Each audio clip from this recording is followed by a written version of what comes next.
Hola queridos hermanos, queridos amigos. Vamos a tener un estudio bíblico como cada día por las tardes. Ahí estamos. Hoy miércoles estamos un poquito antes porque estamos en una serie de Zoom que comenzamos a las 9. Así que hoy estáis invitados también cuando terminemos con este estudio un poquito después. A las 9 de la noche estaremos conectados por Zoom para continuar viendo la serie de familias saludables. Pero ahora nos vamos a detener para estudiar la carta a los Efesios, epístola a los Efesios, capítulo 2. Ahí vamos a continuar un poquito más. Seguramente el Señor, el Espíritu Santo, tiene cosas que decirnos en esta tarde y en los textos que vamos a ver, que vamos a leer. Cada día necesitamos el alimento espiritual. Cada día necesitamos venir a la palabra, a pararnos y olvidando todo lo que nos rodea sin que nos distraiga nada, centrarnos en ver qué es lo que el Señor nos quiere decir. Así que bueno, espero que ya hay algunos hermanos conectándose, espero que el Señor pueda hablarnos, pueda tocar nuestros corazones y vamos a ver qué es lo que Dios nos quiere decir. Lo primero que vamos a hacer es una oración para pedirle a Dios que nos dirija. E inmediatamente comenzamos. Vamos a orar. Señor, otra vez, un día más estamos aquí y también hoy te damos las gracias. Y pedimos tu dirección, Señor. Háblanos a través de tu palabra en este tiempo que dedicamos cada día para venir a abrir la Biblia, a abrir tu palabra y tratar de escuchar tu voz. Por eso, Señor, necesitamos que tú trates con nosotros y dirijas todo esto. No queremos que sea una cosa de hombres, ni que sean nuestras propias ideas. Reconocemos que sin ti no somos nada, separados de ti no podemos hacer nada, y que solamente somos utensilios en tus manos. Por eso te pedimos que el Espíritu Santo tome ahora el control y nos lleve a la verdad de tu palabra, que podamos recibir y escuchar lo que tú nos quieres decir. Y te ruego, Señor, que tú toques corazones para que cualquiera que escuche este estudio realmente oiga tu voz. En medio de otras voces confusas, en medio de todas las voces de este mundo que gritan muy fuerte y a veces nos impiden escucharte a ti, necesitamos el alimento espiritual. Bendice a mis hermanos que escucharán este estudio y como hemos dicho, Señor, estamos en tus manos, guíanos. Te lo pedimos en el nombre de nuestro Señor Jesucristo. Amén. Amén. Bienvenidos, hermanos. Me alegro de veros, veo algunos hermanos conectados ya en este tiempo del estudio bíblico. Y vamos a seguir en el capítulo 2 de Efesios. Habíamos estado viendo hasta el versículo 7. Vamos a recordar desde el versículo 1 hasta el 10. Nos vamos a meter así en este contexto. Y después seguiremos avanzando un poquito más, porque esta parte la hemos estado meditando, pero vamos a ver qué podemos recibir de ahí. Vamos a leer. Y Él os dio vida a vosotros cuando estabais muertos en vuestros delitos y pecados, en los cuales anduvisteis en otro tiempo, siguiendo la corriente de este mundo, conforme al príncipe de la potestad del aire, el espíritu que ahora opera en los hijos de desobediencia, entre los cuales también todos nosotros vivimos en otro tiempo en los deseos de nuestra carne y de los pensamientos, y éramos por naturaleza hijos de ira, lo mismo que los demás. Pero Dios, que es rico en misericordia, con su gran amor con que nos amó, aun estando nosotros muertos en pecados, nos dio vida juntamente con Cristo. Por gracia sois salvos. Y juntamente con Él nos resucitó, y asimismo nos hizo entrar en los lugares celestiales con Cristo Jesús, para mostrar en los siglos venideros las abundantes riquezas de su gracia, en su bondad para con nosotros en Cristo Jesús. Porque por gracia sois salvos, Y esto no es de vosotros, pues es un don de Dios, no por obras, para que nadie se gloríe.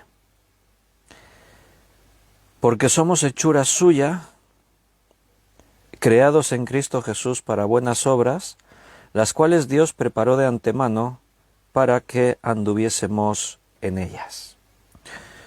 Muy bien, pues ahí estamos, hasta ahí habíamos llegado el otro día, vamos a recordar un poquito ahí y vamos a avanzar un poco más.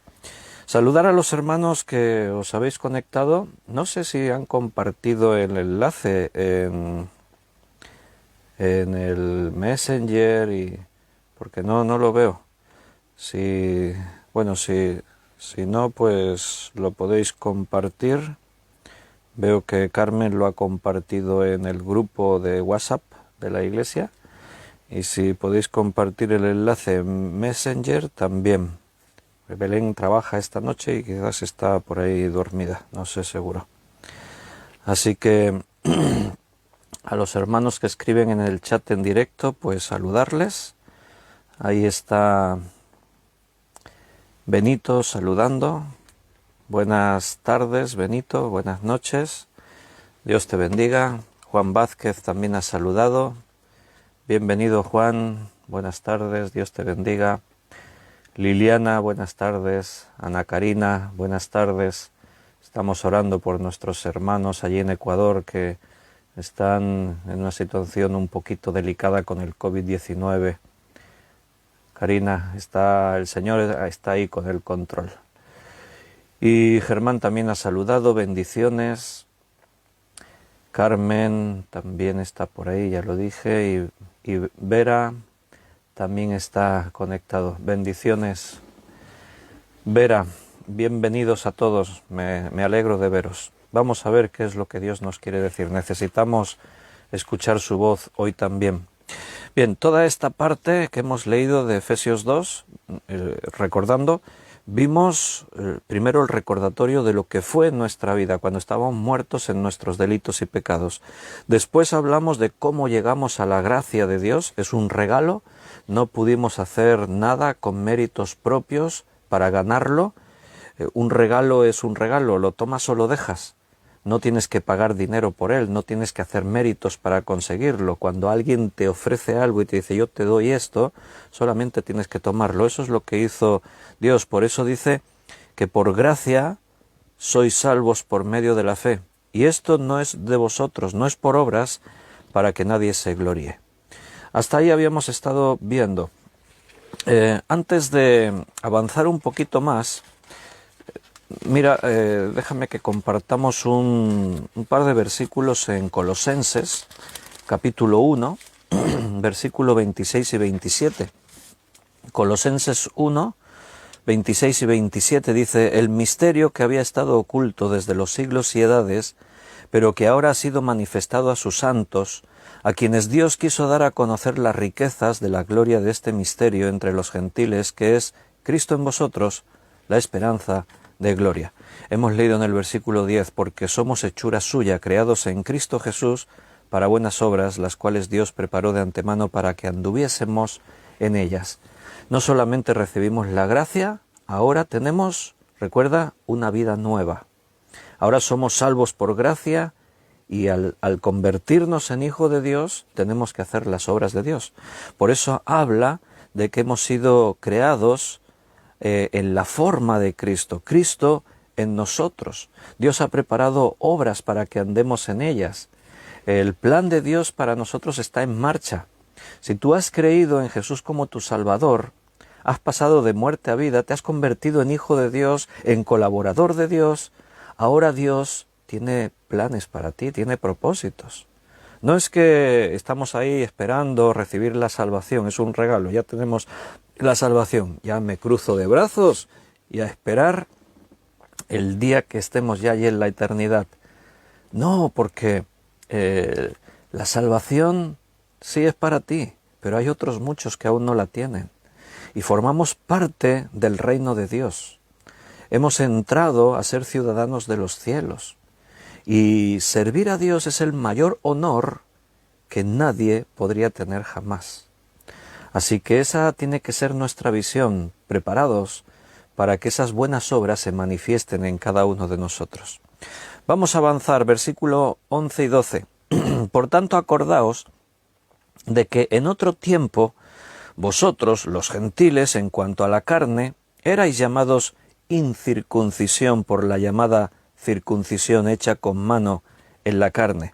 En aquel tiempo estabais sin Cristo, alejados de la ciudadanía de Israel y ajenos a los pactos de la promesa, sin esperanza y sin Dios antes en el mundo. Bien, aquí vuelve a haber un recordatorio de lo que nosotros, los gentiles, éramos. Recuerda que los gentiles eran despreciados por los judíos. Los gentiles no esperaban la venida del Mesías, ni la primera ni la segunda, no tenían ese conocimiento, a excepción de algunas personas que, buscando a Dios, a través del pueblo judío, habían conocido a Dios y habían entrado a formar parte también del pueblo, como Rahab, la prostituta de Jericó y otras muchas personas. En el pueblo de Israel había 12 tribus y además había lo que se llamaban los prosélitos, que era todo un grupo grande de gente, como otra tribu más, que venían también con los judíos. Claro, los judíos los aceptaban, no tenían más remedio que entrasen a formar parte, pero siempre había diferencias, no tenían los mismos derechos que ellos. Por eso andaban como otra tribu. Cuando Israel se ponía en marcha por el desierto, hacia donde Dios les mandaba que fuesen, las tribus se levantaban y se organizaban para la marcha. Judá, con su estandarte del león, iba delante, en primera fila. Después todas las tribus estaban organizadas. Los levitas, con el arca de la alianza, el tabernáculo, todo desmontado, caminaban en el centro. Y al final de todo es donde iban los prosélitos, aquellos que no eran hebreos de raza, pero habían aceptado el judaísmo como su fe y creían en Dios. Y cuando establecían el campamento igual, cada tribu tenía su ubicación, el tabernáculo en el centro del campamento, y los prosélitos estaban allí aparte. Pero esto era la visión de los hombres, de los judíos. No era lo que Dios había planteado jamás, porque estaba ya profetizado. Los profetas hablaron y anunciaron que los gentiles también iban a ser bendecidos y que de ambos pueblos Dios haría un solo pueblo. No un pueblo y los otros, no, ambos pueblos, un solo pueblo. O sea, esa era la idea. Entonces, ahora Pablo está recordando, en otro tiempo a vosotros se os llamó incircuncisión, antes de que Cristo viniese. Por eso ahí lo especifica, antes de que Cristo viniese, estabais sin Cristo, alejados de la ciudadanía de Israel, ajenos a los pactos de la promesa. Los gentiles aquí en este contexto principalmente eran del mundo griego, romano, tenían sus propios dioses, la mitología, desconocían los pactos de Dios, desconocían las promesas de Dios, las profecías de la venida de Cristo. Pero ahora eso ha cambiado, ahora todo es distinto. Ahora en Cristo también nosotros, dice, nos hemos convertido en hijos, hemos recibido la promesa, hemos recibido lo que al pueblo de Israel también se le prometió. Vamos a leer un poco más, vamos a leer ahora desde el 13 al 18 y ahí ya sí nos vamos a detener para ver más enseñanza. Versículo 13 hasta el 18, pero ahora en Cristo Jesús vosotros, que en otro tiempo estabais lejos, habéis sido hechos cercanos por la sangre de Cristo, porque Él es nuestra paz, que de ambos pueblos hizo uno, derribando la pared intermedia de separación, aboliendo en su carne las enemistades, la ley de los mandamientos expresados en ordenanzas, para crear en sí mismo de los dos un solo y nuevo hombre, haciendo la paz, y mediante la cruz reconciliar con Dios a ambos en un solo cuerpo, matando en ella las enemistades. Y vino y anunció las buenas nuevas de paz a vosotros que estabais lejos y a los que estaban cerca, porque por medio de él los unos y los otros tenemos entrada por un mismo espíritu al Padre. Muy bien. Este pasaje nos habla de reconciliación. Este pasaje nos habla de que todas las cosas han sido reconciliadas. Hay dos ilustraciones para los judíos. Primero habla de los que estabais lejos, ¿vale? Eso es lo que primero dice, los que estabais lejos. Después dice, ahora habéis sido hechos cercanos por la sangre de Cristo. En Isaías 57, 19, vámonos un momentito allí, que se reinició el ordenador y como la luz esta está conectada al USB, por eso hubo un momento que parecía que se había ido la luz, ¿no? Isaías 57, 19. Vamos un momentito ahí a leer este pasaje.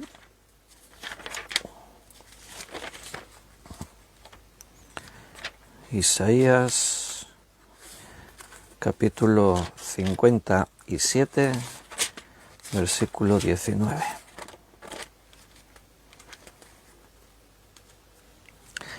Dice Isaías 57, 19, produceré fruto de labios, paz, paz al que está lejos y al cercano, dijo Jehová, y lo sanaré. El que está lejos está hablando del gentil, como ahora hemos leído en Efesios, vosotros que estabais lejos. Isaías habló de eso, palabra de Dios. Paz, paz al que está lejos y también al cercano, los gentiles y los judíos. Ahora la palabra de Dios nos habla de eso, de haber de ambos pueblos, como hemos leído ahí en el versículo 14, hizo un solo pueblo. Ahora todos estamos en Cristo, dice también en Gálatas Pablo, ya no hay judío ni gentil, ahora todos somos iguales, ni esclavo ni libre, ni hombre ni mujer, todos somos uno en Cristo. Cuando los rabinos hablaban de recibir a un converso en el judaísmo, decían, usaban la forma así de hablar diciendo, ha sido traído cerca. Por eso los profetas hablaban en este término, hablaban los que están lejos, los que están cerca. Antes nosotros estábamos lejos, alejados de la ciudadanía de Israel. Pero hemos leído en el versículo 13, pero ahora en Cristo Jesús, vosotros que en otro tiempo estabais lejos, habéis sido hechos cercanos por la sangre de Cristo. La sangre de Cristo es quien nos ha permitido acercarnos a Dios. Quiero que entendamos una cosa. En el pueblo de Israel, no todos los que habían nacido de Abraham estaban cerca de Dios. Lo que pasa que al hablar del pueblo, está hablando de los que sí están cerca, de los judíos que han creído, de aquellos que realmente viven la auténtica fe. Pero eso también pasa en la iglesia. En la iglesia hay muchos que tienen el nombre de iglesia y algunos se llaman cristianos. Pero solamente los que han nacido de nuevo son los que son verdaderos cristianos. Ser religioso es muy fácil, no lo olvides nunca. Lo hemos repetido muchas veces. Cualquiera de nosotros podemos simpatizar con una ideología, con una forma de pensamiento, con una religión. En el mundo eso es normal.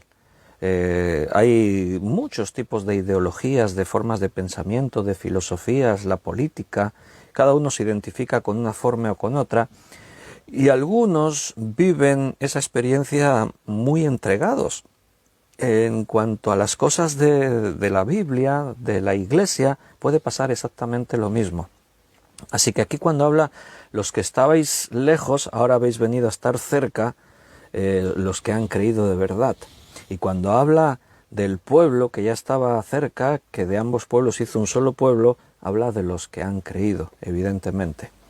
Dice en el versículo 14 que él derribó la pared intermedia. Dice, de ambos pueblos hizo uno, derribando la pared intermedia de separación. Aquí se está haciendo una figura de lo que era el templo. cuando dice derribando la pared intermedia, una figura de lo que era el templo. Para que nos hagamos un poco una imagen mental de eso, el templo, en algún estudio lo hemos mencionado, en el estudio de Hechos de los martes, porque ahí hemos estado viendo varias semanas que los apóstoles y los creyentes iban al atrio de Salomón para predicar, al pórtico de Salomón para predicar. Y habíamos tratado de ubicar un poco los diferentes patios. El lenguaje bíblico es atrios que había alrededor del templo.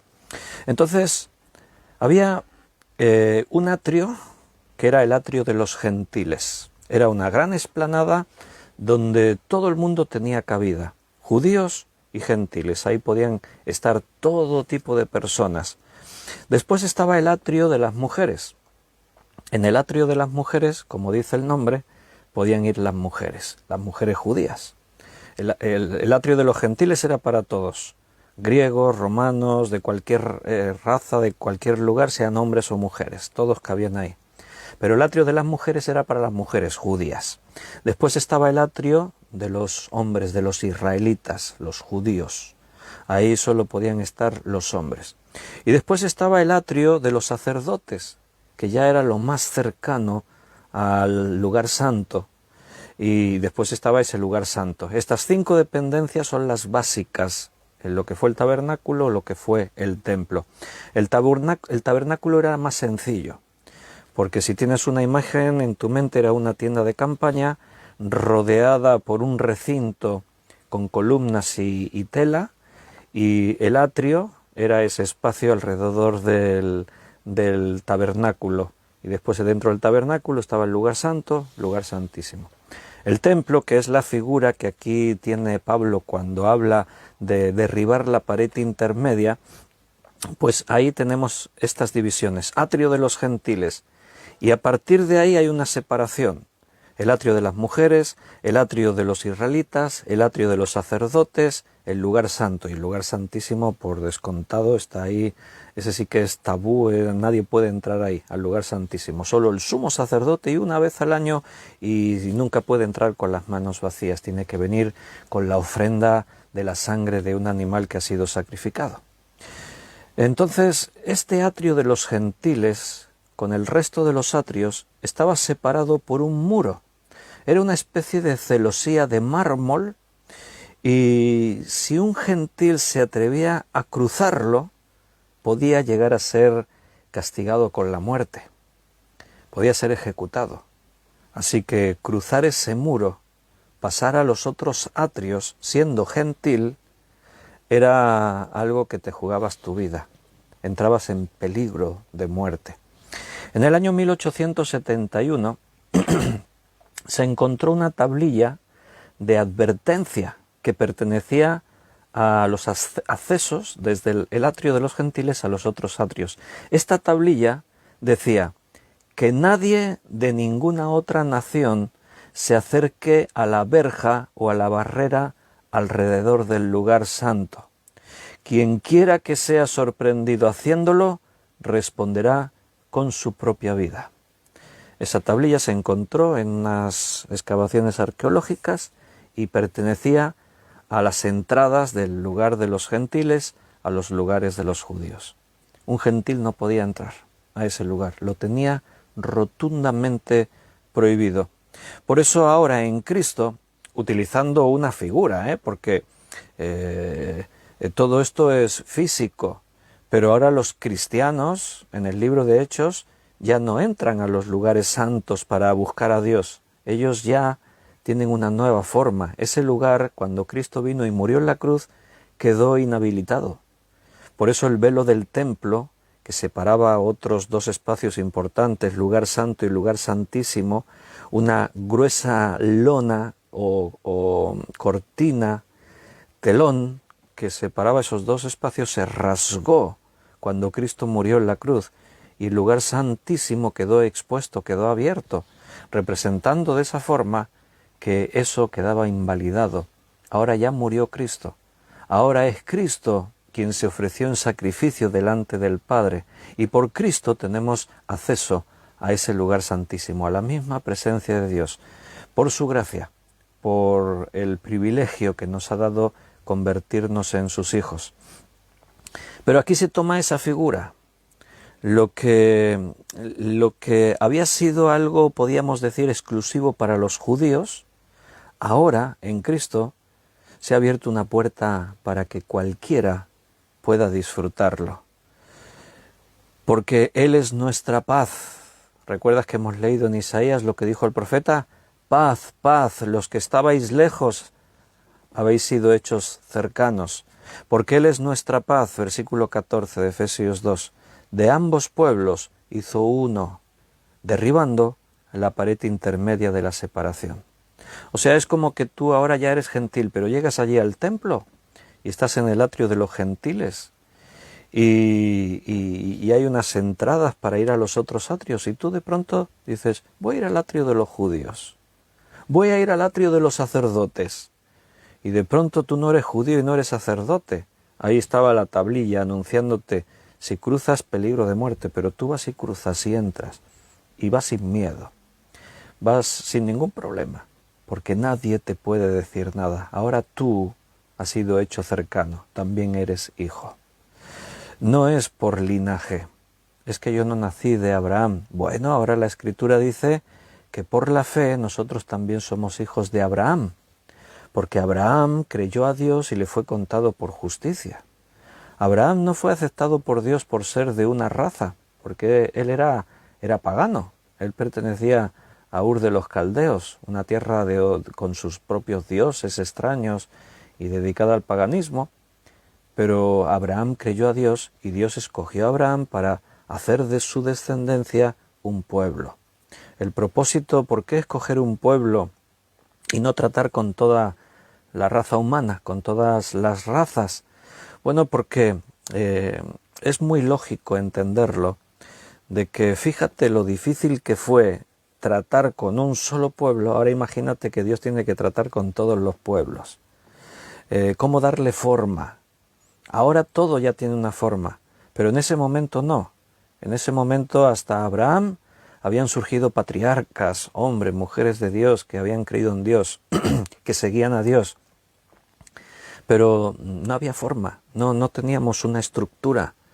Era necesario tener un pueblo, darles instrucciones, darles las leyes, darles promesas, y de ese pueblo marcar una genealogía y un propósito por el cual vendría Jesucristo.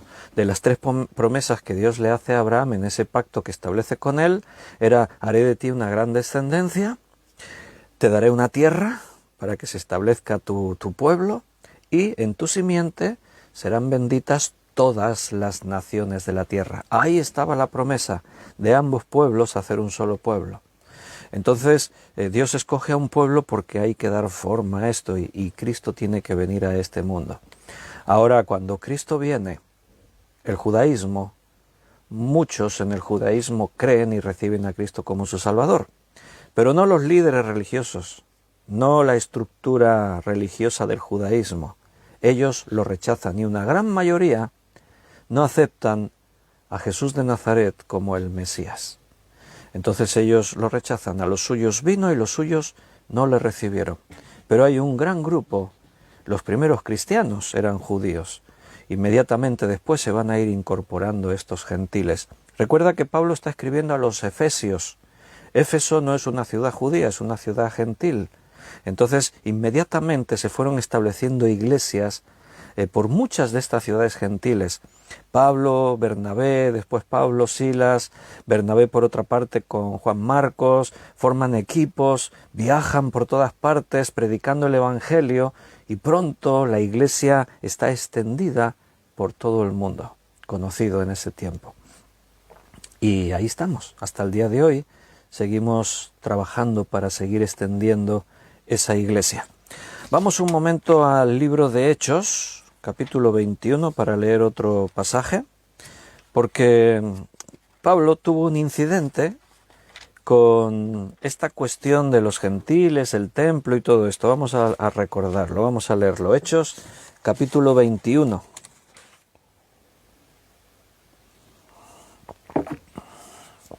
Leeremos el versículo 28 y 29.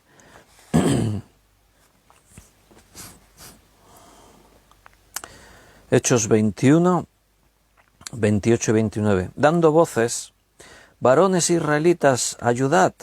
Este es el hombre que por todas partes enseña a todos contra el pueblo, la ley y este lugar. Y además de esto, ha metido a griegos en el templo y ha profanado este lugar santo. Porque antes habían visto con él en la ciudad a Trófimo de Éfeso, a quien pensaban que Pablo había metido en el templo. Bueno, ahí Pablo tuvo este incidente. Pablo, cuando llegaba a cualquier sitio, lo primero que hacía era ir a las sinagogas y predicar el Evangelio, pero inmediatamente después iba a las calles, a las plazas, a veces a los lugares religiosos de los gentiles, como cuando estuvo en Atenas, que se fue al Areópago, que era el centro religioso del mundo griego. Ahí estaban todos los dioses, estaba el Areopagita que creyó, el que se cuidaba de aquel espacio creyó en Cristo como su Salvador.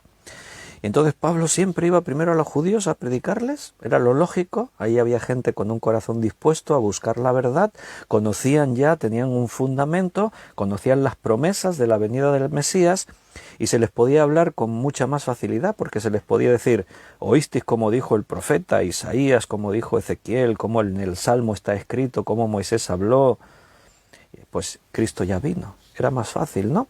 Pero después, como bien se dijo ahí en la palabra, apóstol a los gentiles, Pablo iba y le predicaba a los gentiles. Cuando Pablo vuelve a Jerusalén, entonces es arrestado. Estamos en el estudio de Hechos los martes, todavía por allí por el capítulo 5, en los primeros capítulos, y vimos que inmediatamente con el comienzo de la Iglesia empieza ya a haber conflictos con las autoridades religiosas del templo. Primero Pedro y Juan y después todos los apóstoles y todos los creyentes van a los atrios, a los pórticos y predican allí el Evangelio. No van a hacer culto dentro del templo. Ellos entienden que ahora la fe se vive de otra forma. Pero ellos van allí porque es el lugar donde hay gente dispuesta a escuchar.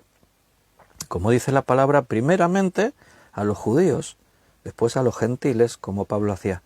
Entonces, inmediatamente las autoridades judías, estábamos viendo el martes pasado y el anterior, que apresaron a Pedro, a Juan, después a todos los apóstoles, les amenazaron, les azotaron, les advirtieron, no sigáis predicando el nombre de Jesús, si no, las consecuencias serán muy graves para vosotros. Pero los apóstoles y la iglesia no cesaba. Como dijeron, nos es más importante, nos es más imprescindible obedecer a Dios antes que a los hombres. Y ahí está la iglesia predicando, y ahí están los líderes religiosos del judaísmo enfrentados a ellos, con celos, como leíamos, y con miedo, y sentían verdadero odio contra los cristianos. Qué paradoja, ¿no? Los supuestamente representantes de Dios en la tierra luchando contra Dios y contra la obra de Dios. Nunca olvidemos eso, porque eso ocurre en nuestro tiempo. Gente que se declaran cristianos y van contra la Biblia, van contra la verdad, van contra aquellos que quieren predicar la palabra. Entonces Pablo es arrestado en el templo. Él venía al templo, dice en el versículo 26, entonces Pablo tomó consigo a aquellos hombres y al día siguiente, habiéndose purificado con ellos, entró en el templo para anunciar el cumplimiento de los días de la purificación, cuando había de presentarse la ofrenda por cada uno de ellos. Pero cuando estaba para cumplirse los 7 días, unos judíos de Asia, al verle en el templo, alborotaron a toda la multitud y le echaron mano, dando voces: varones israelitas, ayudad. Este es el hombre que por todas partes enseña a todos contra el pueblo, contra la ley, contra este lugar. Y además de esto, esto ya fue el colmo, y además de esto ha metido a griegos en el templo y ha profanado este santo lugar. Y eso era falso, no era verdad. Pablo no metió a nadie, solo que lo habían visto con Trófimo, y entonces pensaban, dice ahí el versículo, pensaban que Pablo lo había metido en el templo. Pablo, como decíamos este martes pasado, ayer, en tanto leíamos un versículo en Corintios, en tanto que podemos estar en paz con todos los hombres, tenemos que evitar la confrontación. Si es posible, dice ahí el versículo, ¿no? No era la intención de Pablo provocar a los líderes religiosos. Nunca a Pablo se le habría ocurrido decir, voy a meter a los gentiles en el templo. No, Pablo conocía muy bien las leyes y eso era contraproducente, no era bueno, era desviar la atención del mensaje. Cuando vemos a Pedro, a Juan, a los apóstoles y a la iglesia predicando en el templo, no están dentro del templo, están en los atrios, y en los atrios, en los diferentes pórticos que había en los atrios, ahí es donde predicaban el Evangelio, y esos lugares que estaban llenos de multitudes, ahí escuchaban. Sería como si yo ahora cojo y me voy allí al salón del reino de los testigos de Jehová, me meto allí dentro, y me levanto y empiezo a predicarles el Evangelio, ¿no? Allí dentro del salón del reino. Si me invitan, sí. Si me invitan a ir a debatir, voy. Pero tú no te puedes meter a la fuerza en un espacio que tienes que respetar. Si ellos quieren vivir de esa manera, son libres. Jesús dio instrucciones a sus discípulos cuando los envió a predicar por todas partes y les dijo, si en un lugar no os reciben, sacudid el polvo, eso es un hebraísmo, sacudid el polvo de vuestro calzado y marchaos a otro lugar. No vamos a forzar a nadie a escuchar el Evangelio. Aunque hay un llamado insta a tiempo y fuera de tiempo, si así hay que ser tenaces, hay que perseverar, porque los hombres están en peligro de muerte eterna y tienen que ver la urgencia y la fuerza con la que predicamos, pero jamás violentar a nadie ni a la fuerza, porque Dios hizo al hombre libre y cada uno es libre de escoger el camino a la vida eterna o el camino a la condenación eterna. Nosotros no buscamos el conflicto, no vamos por ahí cortando cabezas. No, si hay un ambiente de una ideología determinada, tú no vas a ir en medio de ellos a provocarles citándoles según qué partes de la Escritura. Ese no es nuestro llamado. Nuestro llamado es predicar la salvación de Cristo. Y ya de por sí eso traerá conflicto. Porque cuando hablamos de pecado, cuando hablamos de la sangre derramada de Jesús, cuando hacemos un llamado al arrepentimiento, siempre eso trae conflicto. Pero no buscarlo, como hay hermanos, ¿no? A veces, no hace mucho tiempo, estábamos mencionando una especie de guerra que se había establecido en las redes sociales entre diferentes maestros y predicadores, algunos de ellos que tienen mucha popularidad en las redes sociales como Facebook y otras, y estaban ahí lanzándose palabras unos a otros en una especie de guerra, ¿no? Criticándose, acusándose, y decíamos, qué tremenda imagen para el mundo, mala imagen para el mundo. Les estamos mostrando al mundo que los cristianos es un pueblo dividido, un pueblo enfrentado. Habría que saber cuántos de esos son verdaderos cristianos, pero claro, el mundo no lo sabe. El mundo ve que los cristianos nos peleamos entre nosotros, nos acusamos de cosas, nos enfrentamos unos con otros.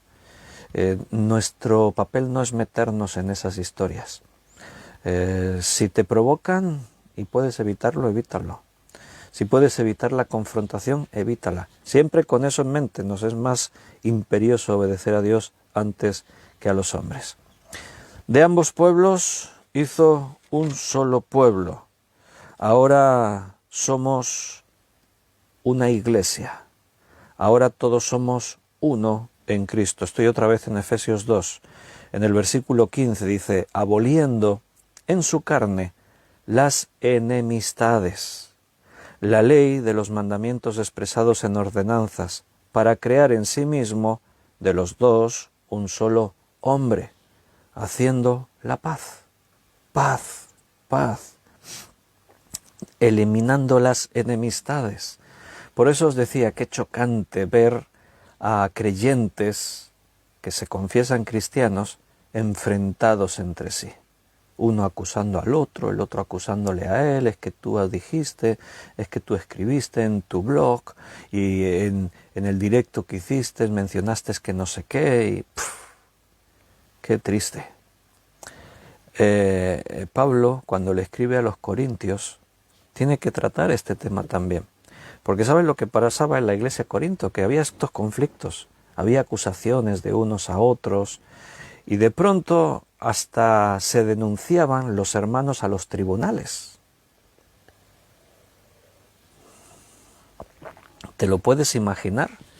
Que en la iglesia tenemos una discusión y yo voy y pues ahora te voy a denunciar y me voy allí a la policía y te denuncio en el juzgado. Sí, porque este me insultó, me dijo esto, esto y esto, o me ha estafado, me engañó o no sé qué. Y me voy a los hombres del mundo a que hagan mediación entre nosotros que somos hermanos del reino de los cielos. ¿Qué te parece? Eso es lo que Pablo argumenta ahí en la iglesia de Corinto. ¿Cómo podéis hacer eso? ¿Cómo podéis buscar en los incrédulos que se conviertan en vuestros jueces? Entre hermanos. Mira, no es de Dios cuando en la iglesia hay hermanos que solo buscan acusar a otros hermanos. Tristemente eso suele pasar muchas veces, que siempre se está viendo lo que se hizo mal, lo negativo, y siempre hay reproches y acusaciones. Es que tú hiciste, es que tú dejaste de hacer, es que tú dijiste, es que me heriste, es que aquella vez que hiciste no sé qué, me menospreciaste. ¿Sabes por qué ocurre eso? Porque estamos demasiado pendientes de nosotros mismos. Si estuvieras pendiente de las almas que no conocen a Cristo y por lo tanto se están perdiendo para toda la humanidad, si estuvieses pendiente de buscar la voluntad de Dios en su palabra, si estuvieses con los ojos puestos en Jesús, te aseguro que no estarías pendiente de todas esas cosas. Todos tenemos derecho a opinar, pero cuando se opina con amor, la iglesia es bendecida. Si yo me acerco a mi hermano, incluso cualquier miembro en la iglesia tiene el derecho de dirigirse al pastor o a un hermano responsable y sugerir cosas. Es que no es que tenga el derecho, es que tiene que hacerse. O sea, somos un cuerpo. Y cualquier miembro puede aportar algo, puede venir a la autoridad de la iglesia y decir, mira, yo pienso que esto no se está haciendo del todo bien. O yo creo que aquí podíamos hacer esto mejor. Así no hay ningún problema. Nadie se tiene que sentir herido, nadie tiene que haber. El problema es cuando, como estamos estudiando en lo de familias saludables, y hablamos del ESRE, y uno de los problemas, cuando surgen los conflictos, uno de los problemas son las suposiciones. Eso es un problema que nos pasa a todos. Cuando tú discutes con alguien, cuando ves a alguien que hizo no sé qué, tú en tu mente ya vas creando suposiciones. Esto lo hizo por esto, sí, la intención que tiene. Y entonces, cuando eso pasa en la iglesia, eso es destructivo. Se crean enemistades, se producen divisiones. Hay demasiado orgullo a veces en aquellos que se llaman cristianos. Solo se piensa en defender lo mío, en dónde me hirieron, cuando hay millones de personas que cada día mueren sin Cristo. Cristo murió en la cruz para que prediquemos su sacrificio y su resurrección y muchas personas pasen de muerte a vida. No estamos aquí para organizar nuestras actividades, para desarrollar nuestros sueños. No encontrarás en la Biblia ningún lugar en el que Dios le pregunte a ninguno de sus siervos, profetas o a alguien. Nunca Dios le pregunta a alguien, ¿cuáles tus sueños? ¿Cuáles son tus sueños? ¿En qué quieres desarrollarte? ¿Qué propósitos tienes? ¿Qué objetivos tienes en la vida? No, jamás encontrarás eso en la Escritura. Es Dios el que llama y el que te dice qué dirección tienes que tomar. Por pura lógica, porque Dios es el Señor de nosotros y de la obra de la Iglesia. Cristo la compró con su sangre y Él la edifica. Sería absurdo que el arquitecto que está edificando ese rascacielos fuese al paleta o al manobra que está allí preparando el cemento fuese el arquitecto y le dijese, oye, ¿cómo quieres hacer esta pared? ¿Cómo quieres levantar esto? ¿Cómo quieres construir esto? y el manobra allí, el jovencito, dijese, pues yo lo haría así y tal y no sé qué, venga, adelante, hazlo, desarrolla tu creatividad, tus sueños. No, el arquitecto es el que tiene los planos, el arquitecto es el que estudió y sabe dirigir la obra, cómo se tiene que desarrollar todo eso. Los constructores eso lo tienen asumido, siempre se ciñen a la dirección del arquitecto, aparejadores, etcétera, para que la construcción vaya adelante. En la Iglesia es así, no puede ser de otra forma. El Señor es el Señor de la obra, y ¿quién le puede decir a Dios, yo sé hacerlo mejor que tú? ¿Quién se atrevería? Pues tristemente en la Iglesia hay mucha gente que lo hace. Algunos se creen más sabios que el propio Dios, y aunque Dios dijo en su palabra cómo tiene que ser, algunos dicen, no, pero yo tengo una idea mejor. ¿Una idea mejor que lo que Dios dijo en su palabra? Vaya, qué osadía, qué impresionante. ¿Cómo es que tienes esa capacidad? Bueno, de ambos pueblos hizo un solo pueblo, nos reconcilió. Esa es la palabra que dijimos que es el centro del tema que estamos tocando hoy. Aparece en ese versículo 16, y mediante la cruz reconciliar con Dios a ambos pueblos en un solo pueblo, a ambos hombres en un solo cuerpo, matando en ella, en la cruz, las enemistades. Me he callado así para que lo pensemos un momento. Dios mató en la cruz nuestras enemistades. Vaya, entonces, ¿cómo es que, ya no entre gentiles y judíos, sino a veces en nuestras propias iglesias, cómo es que hay hermanos que siempre están dispuestos a discutir por algo, siempre tienen que reprochar algo, siempre ven todo lo que está mal? El lunes pasado estuve en una ciudad aquí cercana, reuniéndome con otros pastores de aquí de la zona del Camp de Tarragona. El propósito fue reunirnos para orar. Convocamos una reunión de oración para reunirnos los pastores. Ahora que se amplió un poco la restricción y los locales ahí ya aforo al 50%, se puede salir de la comarca en la que vives, etcétera, creímos que era muy buena idea convocar una reunión para vernos los pastores y orar juntos.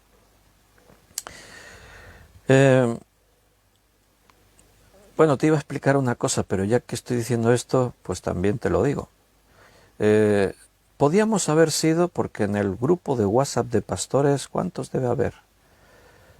Hay muchas iglesias aquí en la zona, Reus, Tarragona, Valls, Salou, Cambrils, un montón de lugares. Y podíamos haber sido perfectamente 30, 40 y quizás hasta más pastores. ¿Sabes cuántos éramos para orar? Pues éramos, espérate que los cuento, 1, 2, 3, 4, 5 pastores. 5 pastores estuvimos orando. Yo sé que todos tenemos muchas cosas que hacer y estamos súper ocupados.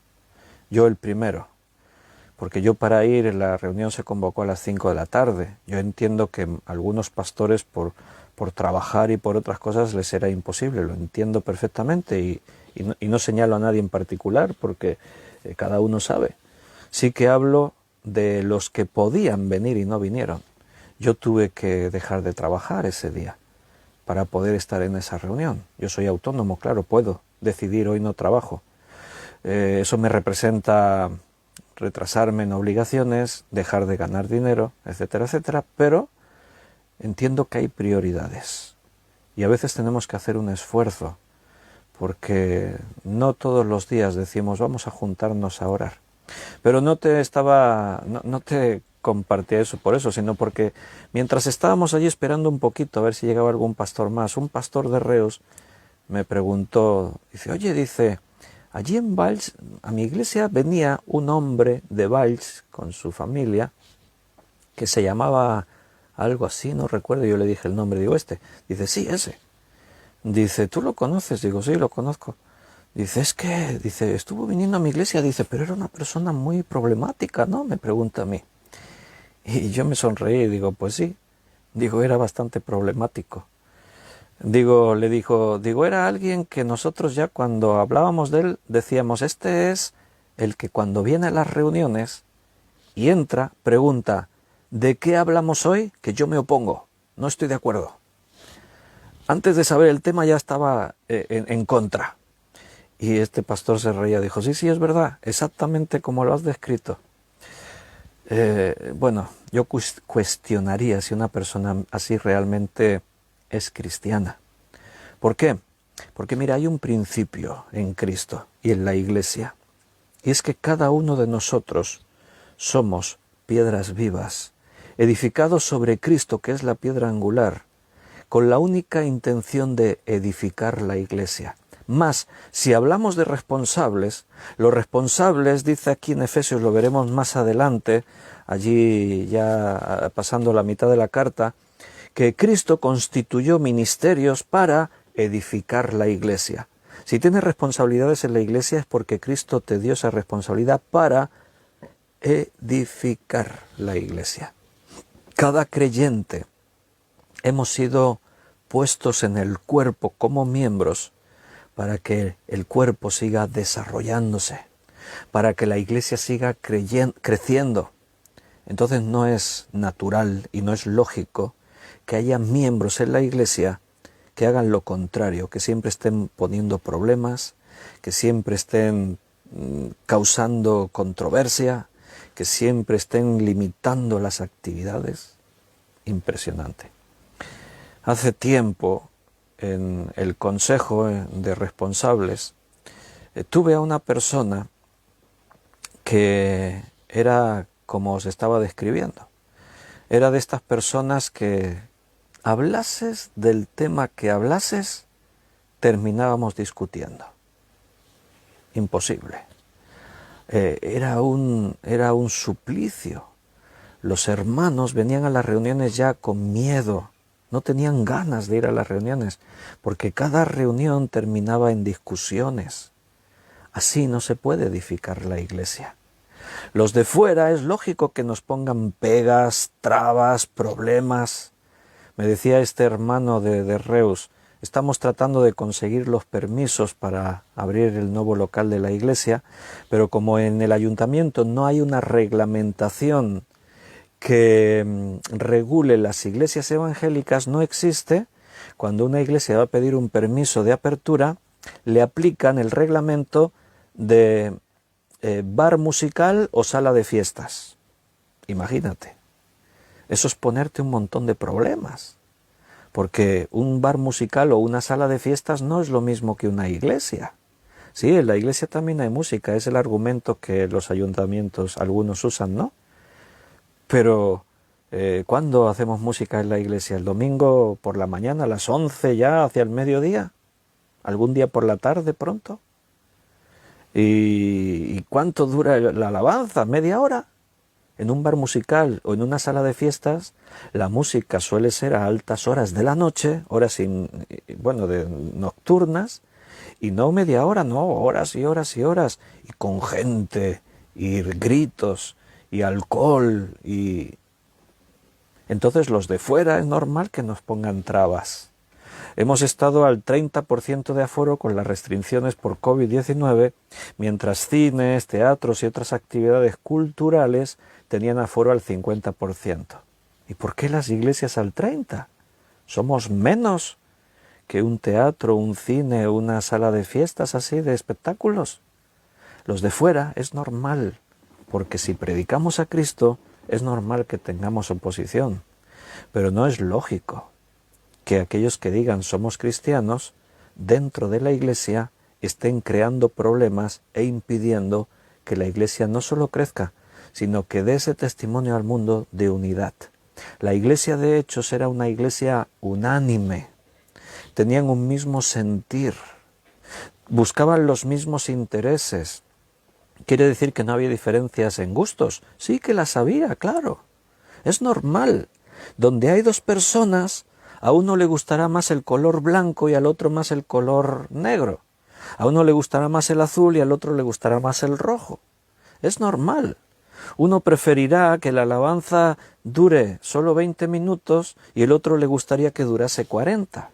A uno le gustaría que las sillas estén puestas así, a otro le gustaría que estén puestas de otra forma. Eso es normal. Cada uno tiene sus propios gustos y entiende las cosas de una manera.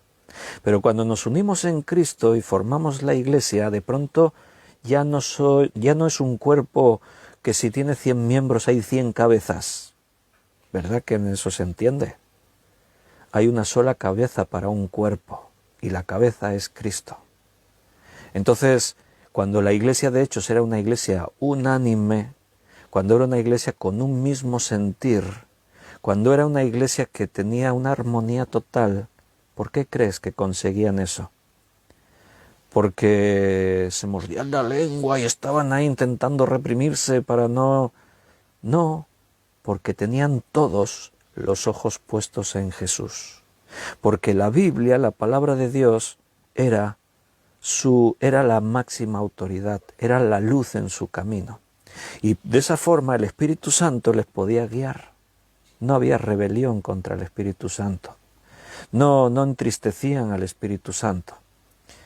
Pero es difícil, por no decir imposible, que encontremos hoy en día esa clase de iglesias, esas iglesias con un mismo sentir, unánimes, experimentando lo mismo, en la misma dirección, en plena armonía, con una sola visión, donde el Señor cada día obre y añada a la iglesia a los que han de ser salvos.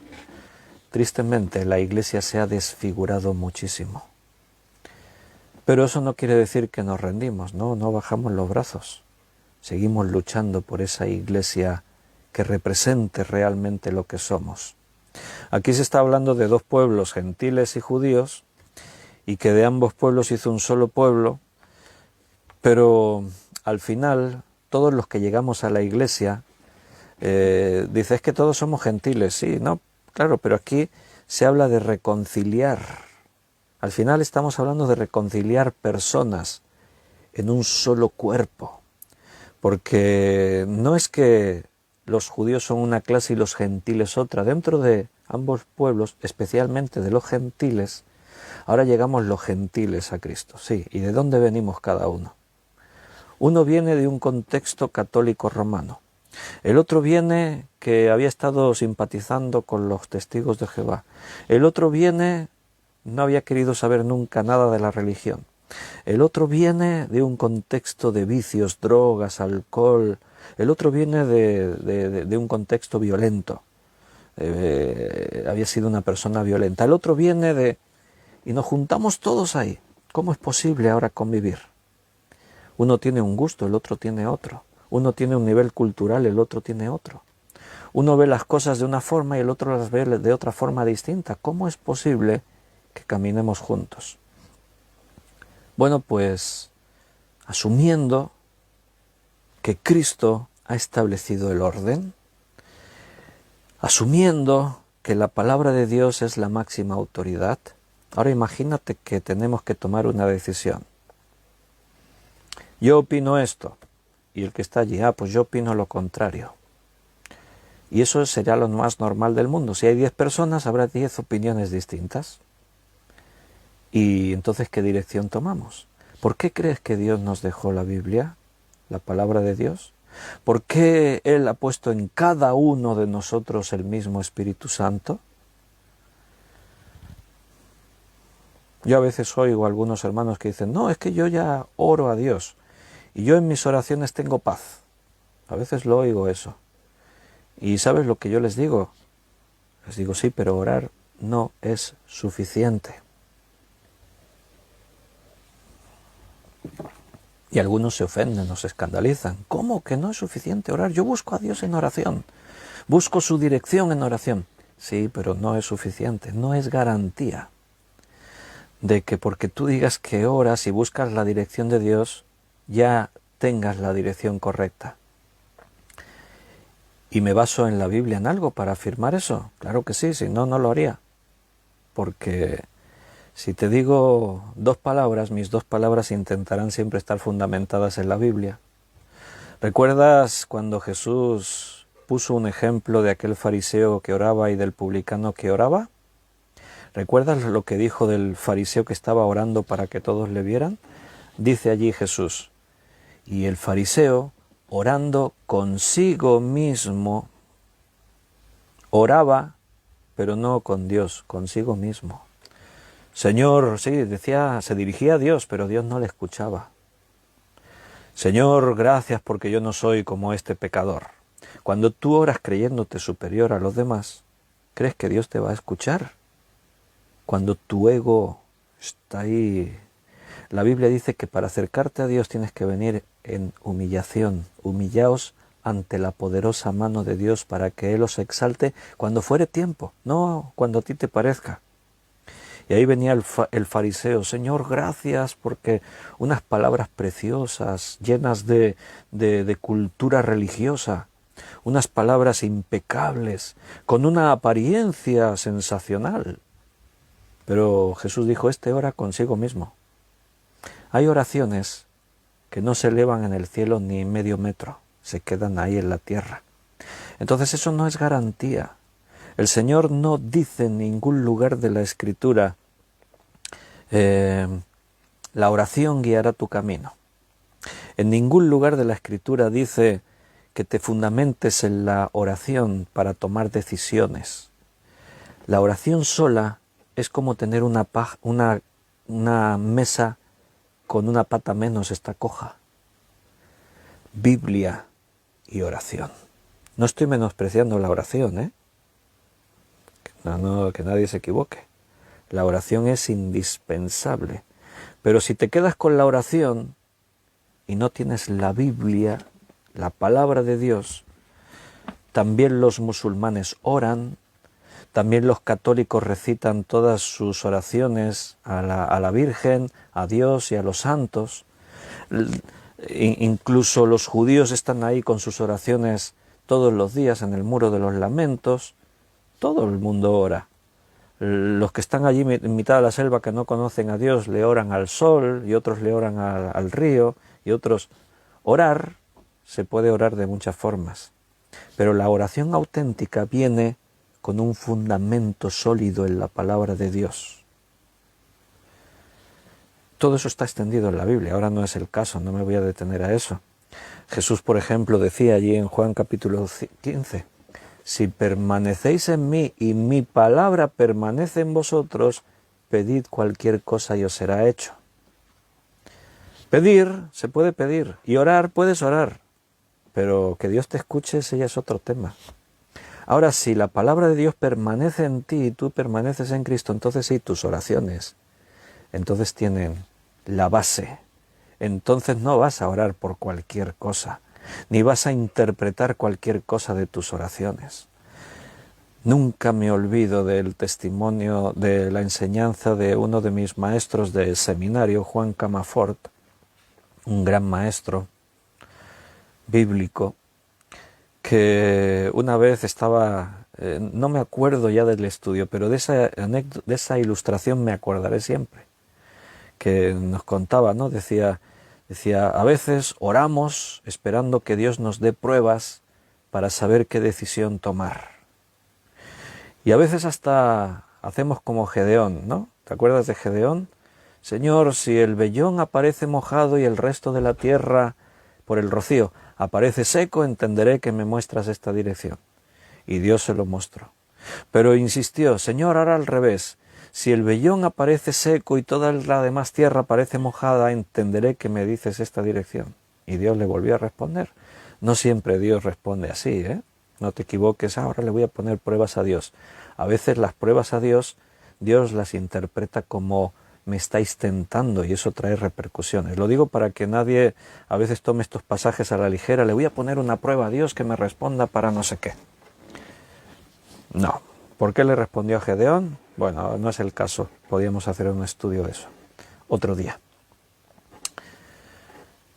Pero algunos hacen eso y en esta anécdota de Juan Camafort él decía, tenía dos decisiones. Una era la que a él le gustaba, quería esta, pero voy a preguntarle a Dios porque la otra opción existía y no me gusta tanto, pero... Y entonces dice que tomó un paraguas abierto y dijo, voy a tirar el paraguas para arriba, dando vueltas. Cuando caiga, si cae así el paraguas hacia arriba, entenderé, Señor, que me estás mostrando este camino, el que a él le quería, el que le gustaba. Es más fácil siempre que el paraguas caiga así, ¿no? Si el paraguas cae hacia abajo, con el mango aquí así, ¿no? Pues entenderé que el Señor me está mostrando este camino. Entonces tiró el paraguas dio unas vueltas y ¡pum!, cayó boca abajo. Le mostraba el camino que a él no le gustaba tanto. Entonces el hermano se quedó allí mirando el paraguas y dice, Señor, voy a volver a tirarlo, porque cuando lo tiré esta vez se me enganchó un poco el asa aquí en la manga al tirarlo y ha sido un fallo, ¿no? Voy a volver a tirarlo. Si cae boca arriba por aquí, si cae boca abajo por allá. Lo tira otra vez y otra vez el paraguas cae boca abajo. Y otra vez se queda ahí el hermano. Señor, esta vez tampoco ha valido porque cuando lo tiré he notado que una ráfaga de viento lo giró en el último momento y voy a volver a tirarlo, ¿eh? Lo tiró 10 veces y siempre caía boca abajo, siempre había una excusa. Al final lo tiró y el paraguas cayó boca arriba. Y él dijo, gracias Señor, porque has respondido mis oraciones y me estás mostrando este camino. Ahora tengo paz, sabiendo que en mis oraciones tú has respondido. ¿Paz? ¿Respuesta a las oraciones? El fariseo oraba consigo mismo. La Biblia es absoluta y no se puede manipular, aunque algunos la manipulan. La Biblia dice algo. Cuando yo hablo con personas y podemos discutir sobre un tema, siempre, evidentemente, mi argumento va a estar fundamentado en la Biblia. Y yo voy a decir, sí, pero es que la Escritura dice esto. Si tú tienes otra forma de verlo, me lo tienes que mostrar con la Escritura. Si crees que estoy equivocado, muéstramelo con la Escritura. ¿Sabes que hay personas que no quieren, que se sienten molestas porque use la Biblia para discutir sobre un tema? Es que siempre con la Biblia. No, pues entonces, ¿qué? Nos compraremos la enciclopedia Larousse y dirigiremos la iglesia, o usamos el Corán, ¿qué te parece? O el libro del refranero español. A ver qué refrán hay para que tomemos esta dirección. ¿Cómo llegamos a una conclusión? ¿El que grite más es el que gana? ¿O el que tenga más fuerza? ¿El que tenga más influencia y tenga más amigos, amiguetes en la iglesia? Bueno, pues muchas veces las iglesias funcionan así. ¿Y qué hacemos con la Biblia? Es un adorno y una excusa. No, hermanos, no puede ser. Mediante la cruz Cristo reconcilió con Dios a ambos en un solo cuerpo, matando en ella las enemistades. Cuando hay personas que provocan enemistades, ahí está, quédate con la conclusión que quieras. ¿Qué dice el versículo? ¿Qué dice la Biblia? Que en Cristo y en la cruz se reconciliaron matando las enemistades. ¿Qué pasa si hay gente que siempre está trayendo enemistades? Bueno, pues a lo mejor no las han matado en la cruz de Cristo. Habría que pararse y reflexionar dónde estamos cada uno. Son temas muy serios, muy importantes. Esto tiene una trascendencia. Cada cual recibe la palabra como quiera, evidentemente. ¿Sabes que esa palabra reconciliar es una palabra que solo aparece aquí en Efesios del Nuevo Testamento? Te hablo, una palabra griega. Solamente aparece aquí en Efesios y en Colosenses. No aparece en más lugares del Nuevo Testamento. Es interesante. En Colosenses aparece en el capítulo 1 y versículo 20. Allí en Colosenses 1, 20, dice, y por medio de él reconciliar consigo todas las cosas, así las que están en la tierra como las que están en los cielos, haciendo la paz mediante la sangre de su cruz. Nota que aquí en Colosenses no se está centrando en hablar de los judíos y los gentiles y que de ambos pueblos hicimos un solo pueblo, los reconciliamos. Aquí la reconciliación se amplía a todo. Por medio de Cristo, reconciliar consigo todas las cosas, las que están en la tierra como las que están en los cielos, haciendo la paz mediante la sangre de su cruz. Pasar de la enemistad a la completa amistad. Mira, a veces ocurren cosas a nuestro alrededor, en nuestra vida, vida de iglesia, vida particular. Ocurren cosas y de pronto cuando predicamos la palabra o damos el estudio, ¡wow! Parece que hemos escogido el tema para confrontar la situación que estamos viviendo. De hecho, a mí me han acusado muchas veces personas de decir, oh, es que has aprovechado el estudio, la predicación, para hablarme en relación con lo que habíamos discutido, habíamos tratado. Y lejos de eso, yo no predico para una persona. Aquí somos un buen grupo, no sé cuántos habremos ahora conectados. A mí me aparece ahí, pero a veces eso no es exacto, me parece que hay 22 dispositivos conectados y en cada dispositivo puede haber más de una persona. Vamos a decir que somos 40. ¿Tú crees que yo puedo predicar pensando solo en uno? No, yo predico a lo que el Espíritu Santo nos guíe y que cada uno reciba la palabra. Este texto que estoy ahora predicando parece que lo hubiese escogido para tratar algún asunto que tengo por ahí en la iglesia en el momento. Tristemente, seguramente la persona que tendría que escucharlo no está escuchándolo. Pero si está escuchándolo, si lo estás escuchando, pues este texto es el que tocaba hoy. Yo no lo he buscado. Estamos por orden, Efesios. ¿Sabes por qué? Parece que a veces el que enseña o el que predica cogió ese texto y me lo está diciendo a mí. A veces algún hermano me ha dicho, es que parece que me lo estabas diciendo a mí. Y yo le digo, pues seguramente has acertado, pero no es que yo te lo estuviera diciendo, es que Dios te lo dice. A ver, si creemos que la palabra es de Dios, que el Espíritu Santo obra en la iglesia, que nosotros somos personas a las que Dios escoge como herramientas para desarrollar su iglesia, si creemos todo lo que es la iglesia, ¿de qué nos sorprende que de pronto la palabra de Dios te hable? De una forma personal, privada. A mí me ha pasado a veces de dar un estudio y ha venido una persona nueva que nunca había venido a la iglesia y yo he dado una predicación y al terminar y saludar a alguien que le conocía me dijo, sí, esta persona que vino era este y tiene este problema y está en esto y yo soy el primero sorprendido y pienso, vaya, habrá pensado que me has contado antes todo esto y que yo he predicado por él, porque es que lo que dije es clavado a lo que necesitaba oír, es más, hasta dar detalles y cosas que cuando te enteras hasta te sientes incómodo porque piensas, va a pensar, sinceramente va a pensar que yo sabía todo eso y no sabía nada. A veces el que presenta y el que predica ni sabían de qué iba a hablar uno y el otro. Y mira que hay temas en la Biblia. A nosotros cada domingo nos pasaba eso, estábamos, bueno, ya nos acostumbramos, ¿no? Porque es que había una armonía total y decíamos, ¿de qué nos extrañamos? Si el Espíritu Santo tiene el control, es totalmente comprensible que haya una armonía perfecta y nos complementemos perfecto cuando exponemos su palabra, es normal. Queridos hermanos, lo tenemos que dejar aquí porque estamos a 15 minutos de empezar la otra reunión en Zoom, así que me voy a despedir de todos vosotros. Espero que muchos, y no podéis todos, que nos podamos ver ahora en Zoom.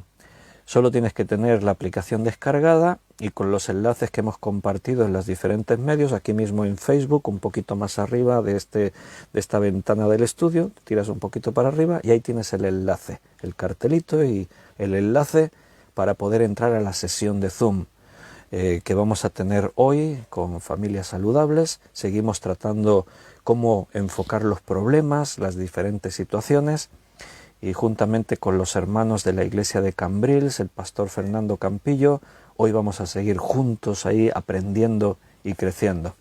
Así que me despido, nos vemos en un ratito, en unos minutos, a través de Zoom, y si alguien no puede y no nos podemos ver ahora ya, pues nos vemos mañana jueves a las 8 de la tarde volveremos a estar aquí abriendo la Biblia y dejando que el Señor nos hable. Espero que haya sido edificado en esta palabra. Recíbelo de parte del Espíritu Santo. Te duela o te bendiga, te guste o no te guste, recíbelo porque hemos predicado la palabra de Dios. Y si Dios quiere, nos vemos ahora después o mañana. Un fuerte abrazo. Que Dios os bendiga.